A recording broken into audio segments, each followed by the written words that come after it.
These are all of the pro tips and tricks in raised animals that will help you on becoming a pro.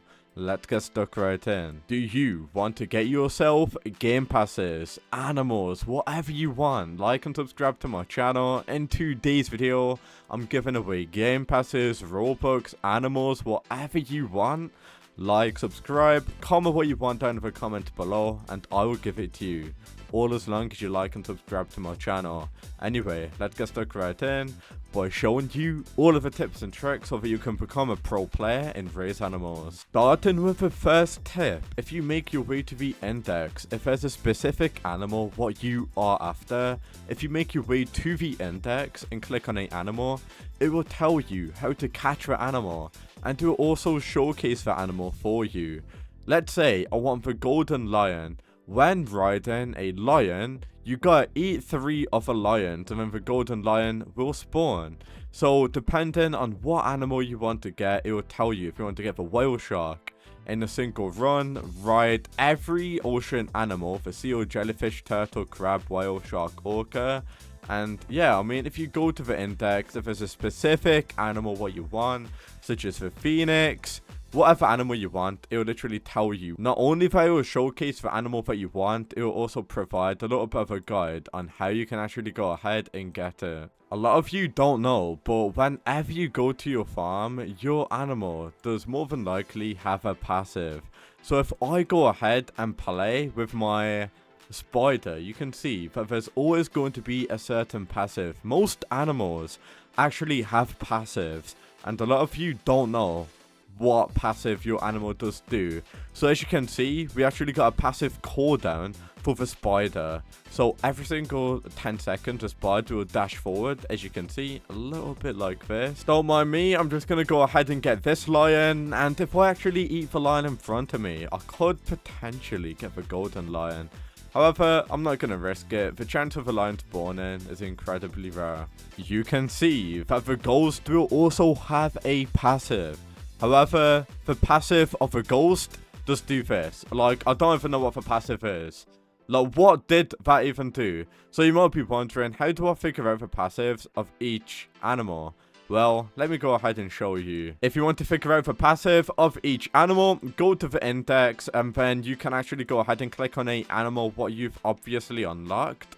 So I've obviously got the ghost. I don't know what the passive was, so I'm going to click on it, and the passive is every 20 seconds become eternal for 5 seconds, and I'm able to pass through obstacles and crash and protect.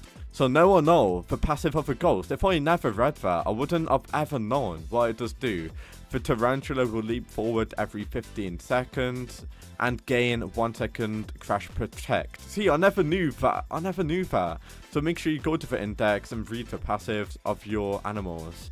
Now, if you want to go ahead and get a ton of animals on your garden, this is what I really recommend you doing. Go to buy, and a lot of you do not do this. You want to get yourself a good lasso. It's honestly worth getting a good lasso if you can.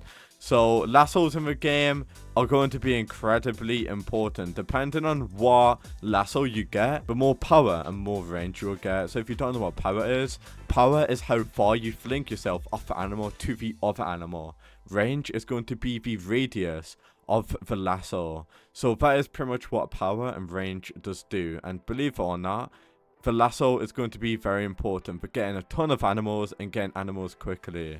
I did just go ahead and buy a few lassos. You can see that the crystal lasso will have really good range. You can see that the spirit loop will have good power and range. So each lasso does obviously have different types of powers and passive. So once you've been playing a game for a little bit, you might be wondering, well, what is the best pet in the game? What pet should I even get? Well, if you want to go ahead and get yourself a really good pet, it does really depend on what player style you like. However, I'm going to be honest with you, the lion has to be one of the best pets in the game due to its passive. So if I do go to the golden lion and the lion will go ahead and eat animals. So whenever you play the game, there's going to be loads of animals and you always crash into animals. However, the lion will eat whatever animal is in front of you. so you won't really crash into animals, and that allows you to get to really far distances. So I highly recommend you getting the lion if you really want a good animal. You now want to get mutations on your pets. Yes, you can get mutations on your pets.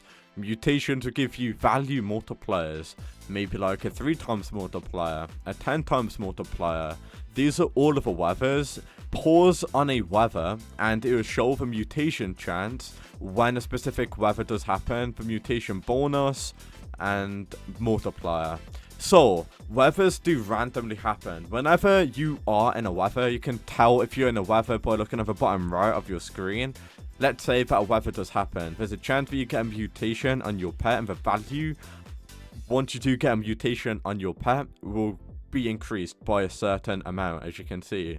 So we've got sunny, foggy, rainy. There's tons of weather mutations in the game. Each weather condition provides a temporary buff to animals' value and mutation chance, giving you a lot more value for your animals. Make your way 2 quests, because by just completing your daily quests, you can actually get yourself ROBUX, which you really do need for getting new lassos and so much more. So obviously make sure you are completing your quests as well, if you didn't know that already. Oh, just to let you know, you only can get mutations if your pet is actually in your farm like this, and weather events do happen randomly. If you are AFK, maybe use an auto clicker, just keep on jumping so you won't get kicked from the game.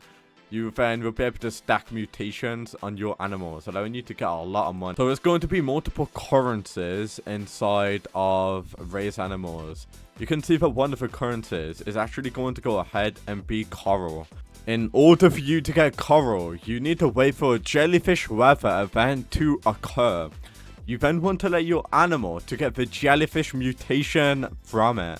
And then you want to give the animal with the jellyfish mutation to the Medusa NPC, and that will go ahead and give you corals. Higher rarity pet, the more corals you will get.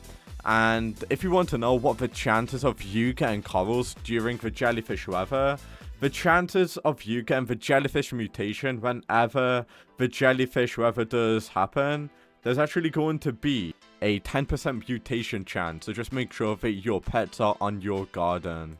The reason why you actually want to go ahead and get corals, because you can actually get yourself some exclusive items such as seaweed, the trident lasso, and including Medusa.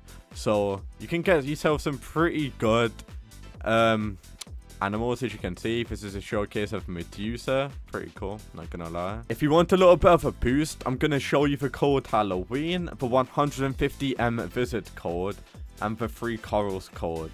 Those codes really help you guys out a lot. Make sure you redeem those codes there. Those codes really help you guys out a lot. Tourists will come to your zoo and give you money per visit. Depending on your zoo's value, the more money you will get. If you want to increase your zoo value, obviously get rarer pets with mutations on them. I'm currently thinking about everything else what's in the game, and I literally went over everything. Obviously playing with friends will give you a money boost, everything like that. But other than that, those are all of the tips and tricks in raised animals. If there's any tips or tricks what I may have missed out on, please let me know down in the comments. But by listening to everything what I told you in this video, you should know the rarity of all of the pets, you should know how to get all of the pets, you should know the passives of all of the pets, you should know how to get mutations. Hopefully I answered all of your guys' questions in this video.